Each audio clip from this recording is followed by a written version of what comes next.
PSC കോർണറിൻ്റെ പുതിയൊരു ക്ലാസ്സിലേക്ക് ഏവർക്കും സ്വാഗതം. നമ്മൾ ഇന്ന് പഠിക്കാൻ പോകുന്ന നവോത്ഥാന നായകനാണ് ഡോക്ടർ പി പൽപു. പൽപു ജനിച്ച വർഷം 1863. പൽപു ജനിച്ച വർഷം 1863. പൽപുവിൻ്റെ മുഴുവൻ പേര് പത്മനാഭൻ പൽപു.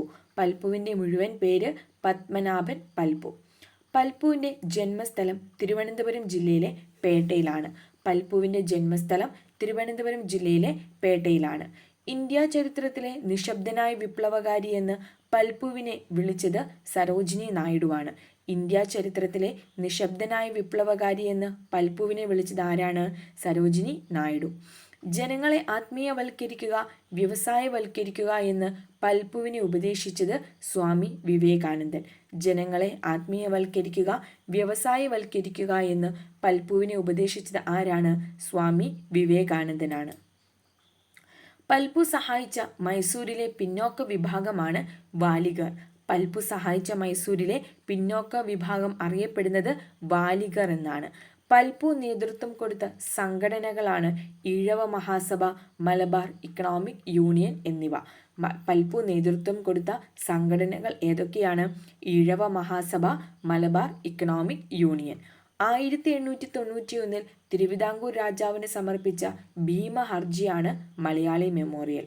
1891 തിരുവിതാംകൂർ രാജാവിന് സമർപ്പിച്ച ഭീമ ഹർജി അറിയപ്പെടുന്നത് മലയാളി മെമ്മോറിയൽ എന്നാണ്.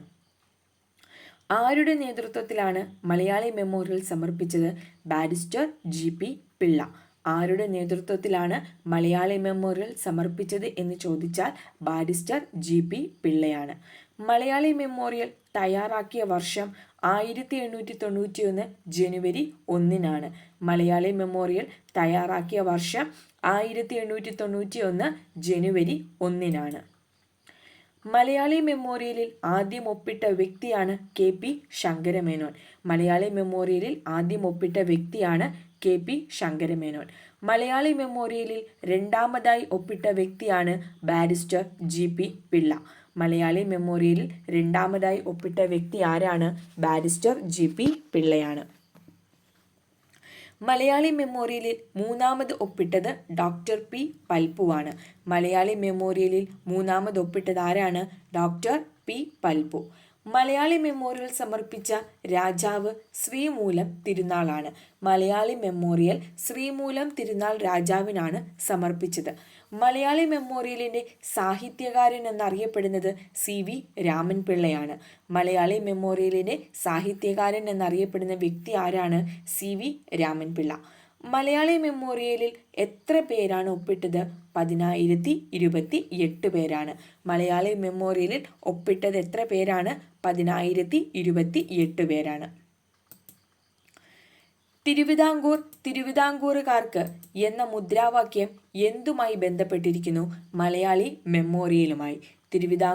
തിരുവിതാംകൂറുകാർക്ക് എന്ന മുദ്രാവാക്യം എന്തുമായി ബന്ധപ്പെട്ടിരിക്കുന്നു എന്ന് ചോദിച്ചാൽ മലയാളി മെമ്മോറിയലുമായി ബന്ധപ്പെട്ടിരിക്കുന്നു. മലയാളി മെമ്മോറിയലിൻ്റെ മുദ്രാവാക്യം തയ്യാറാക്കിയത് ബാരിസ്റ്റർ GP പിള്ളയാണ്. മലയാളി മെമ്മോറിയലിൻ്റെ മുദ്രാവാക്യം തയ്യാറാക്കിയത് ആരാണ്? Barrister GP പിള്ളയാണ്. എതിർ മെമ്മോറിയൽ നയിച്ച വ്യക്തിയാണ് ചെങ്കോട്ട രാമയ്യർ. എതിർ മെമ്മോറിയൽ നയിച്ച വ്യക്തി ആരാണ്? ചെങ്കോട്ട രാമയ്യറാണ്. എതിർ മെമ്മോറിയൽ നിലവിൽ വന്ന വർഷം 1891 ജൂൺ 3-നാണ്. എതിർ മെമ്മോറിയൽ നിലവിൽ വന്ന വർഷം ഏതാണ്? 1891 ജൂൺ 3-നാണ്.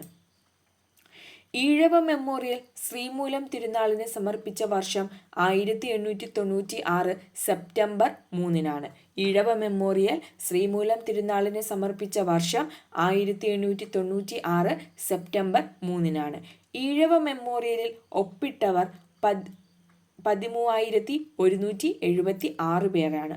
ഈഴവ മെമ്മോറിയലിൽ ഒപ്പിട്ടത് എത്ര പേരാണ്? 13,176 പേരാണ്. രണ്ടാം ഈഴവ മെമ്മോറിയൽ സമർപ്പിച്ചത് ആർക്കാണ് എന്ന് ചോദിച്ചാൽ കഴ്സൺ പ്രഭുവിനാണ്. രണ്ടാം ഈഴവ മെമ്മോറിയൽ ആർക്കാണ് സമർപ്പിച്ചതെന്ന് ചോദിച്ചാൽ ആർക്കാണ്? കഴ്സൺ പ്രഭുവിനാണ്. രണ്ടാം ഈഴവ മെമ്മോറിയൽ നിലവിൽ വന്ന വർഷം 1900. രണ്ടാം ഈഴവ മെമ്മോറിയൽ നിലവിൽ വന്ന വർഷം എത്രയാണ്? 1900 ഡോക്ടർ പി പൽപു അന്തരിച്ച വർഷം 1950 ജനുവരി 25 ഡോക്ടർ പി പൽപു അന്തരിച്ച വർഷം 1950 ജനുവരി 25 അപ്പോൾ ഡോക്ടർ പൽപുവുമായിട്ട് ബന്ധപ്പെട്ട കാര്യങ്ങളാണ് നമ്മൾ ഇന്ന് പഠിച്ചത്. എൻ്റെ ക്ലാസ് നിങ്ങൾക്ക് ഇഷ്ടപ്പെട്ടുവെങ്കിൽ ക്ലാസ് ലൈക്ക് ചെയ്യുക, സബ്സ്ക്രൈബ് ചെയ്യുക, കമൻറ്റ് ചെയ്യുക. താങ്ക്